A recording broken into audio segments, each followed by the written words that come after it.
other challenges and obstacles are resources. So, setting out, I will say that, first of all, I'm not a musician. I don't play music. I always wanted to play music. I was a kid whose parents could not make that possible.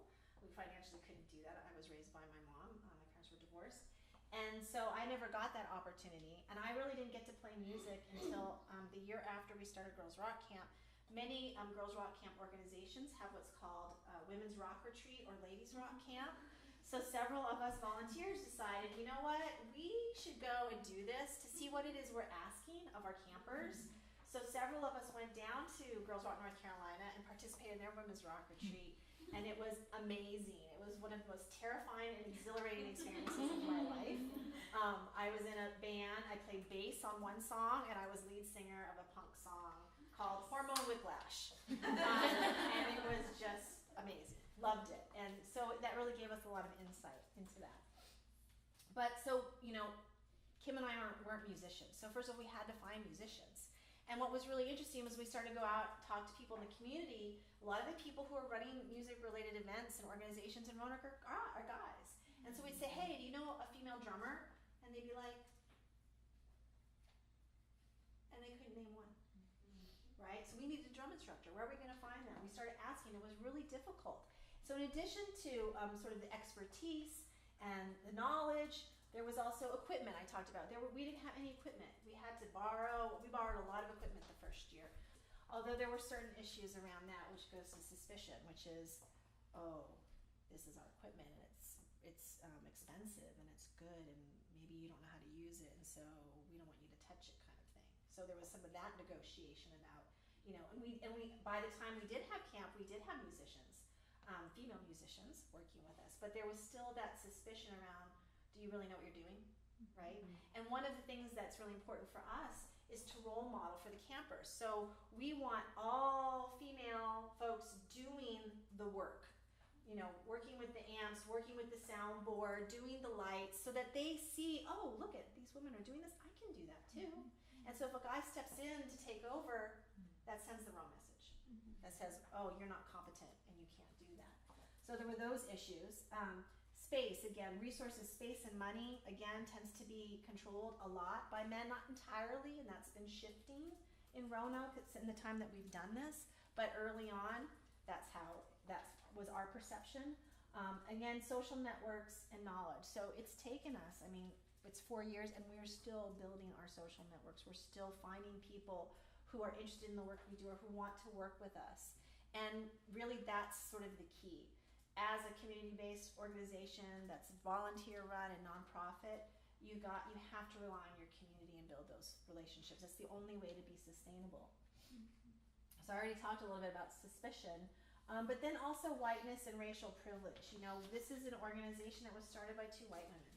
So who do we go to first? Our networks are primarily people like us.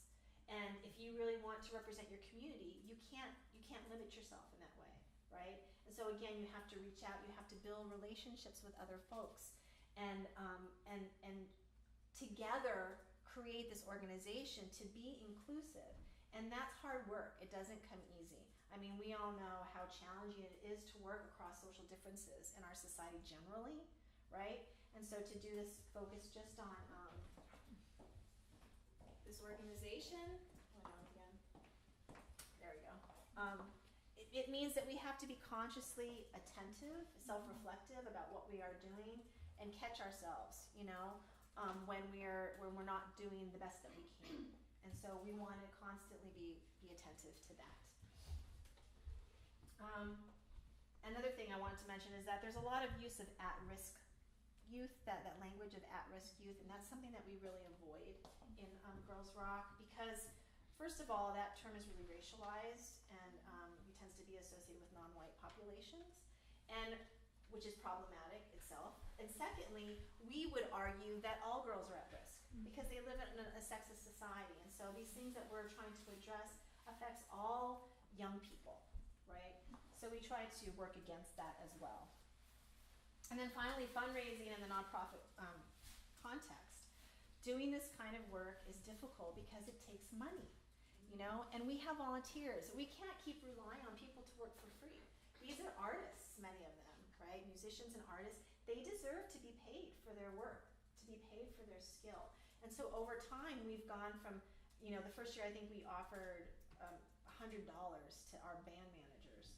And over time, we've upped that. And our goal is to be able to offer some kind of stipend to everybody who comes and gives their time. But it's difficult because you have to raise that money. And you have to convince people that your organization is worthy. And you're operating in a context where you're up against all of these other really important nonprofits that are doing important work, but you're kind of competing for funds. And so one of the things that we try to think about is, instead of thinking about a sort of scarcity mentality, thinking about an abundance mentality, and thinking about how we can work together in partnerships to support one another. So it isn't about competition, but it's really about mutually supporting each other. And so those are the kinds of things that we're thinking about. And I would say, again, in terms of fundraising, I'm not trained as a fundraiser. And in fact, I think there's only one person on our board who really feels super comfortable fundraising. And that's difficult. I feel like I need to go back to school to learn how to be a fundraiser, frankly. And, so we've had failures. Like, everybody does these big events. So we tried to do one of those big events, and it was a flop. I mean, hardly anybody came. We still raised a good chunk of money, but, we invited, 250 people, and, 30 people came, And that's tough. That's a blow. You're like, oh, my God, we put so much energy into this. And so there's sort of a shift even in the nonprofit world about how to raise money, and a move away from events to sort of getting people involved on a regular basis, developing relationships with those donors who really care about your mission and want to stay involved with you. So those are some of the challenges around that. Internal challenges are some things I've already mentioned, but this lack of self-confidence in women and girls. And we witnessed this even in our volunteers. So when we started, we would say, hey, so-and-so, do you want to lead this game or this interactive icebreaker? And they'd be like, not me, I don't want to do it, right? It's like, but you're asking these girls to take risks. You're asking them to put themselves out there and play an instrument on stage, after 5 days. And so there's a lot of kind of relearning and challenging oneself. And it's not just about the campers, it's also about the volunteers. And there's also this kind of obstacle in terms of feeling like they don't have enough knowledge or skill to lead a session. Like we'd say to one of our volunteers, oh, we want you to lead the tech talk. What? I don't, and like, you know how to run a soundboard, you know how to teach people how to, use the amp and everything, and this real kind of lack of confidence. And so we're trying to address that with our volunteers as well as our campers. Then perfectionism. And I mean, perfectionism, we saw this really severely this year in our 8 to 11-year-olds in a way we've never seen it before. This fear of not wanting to go up on stage unless everything was absolutely perfect, or being concerned that their look was absolutely perfect. And so we focus a lot on things just being good enough, you're enough the way you are. If you've tried your best, that's all that matters. And that's hard work, and we all carry that. I mean, adult women in particular carry that, and so we're trying to address that with among ourselves. And then in addition to that, things like internalized sexism, racism, these ideas that we've taken on, and we don't even realize that we're carrying with us, and trying to intervene in those ideas as well, which can stop us from really building something really beautiful together. So we deal with those issues also.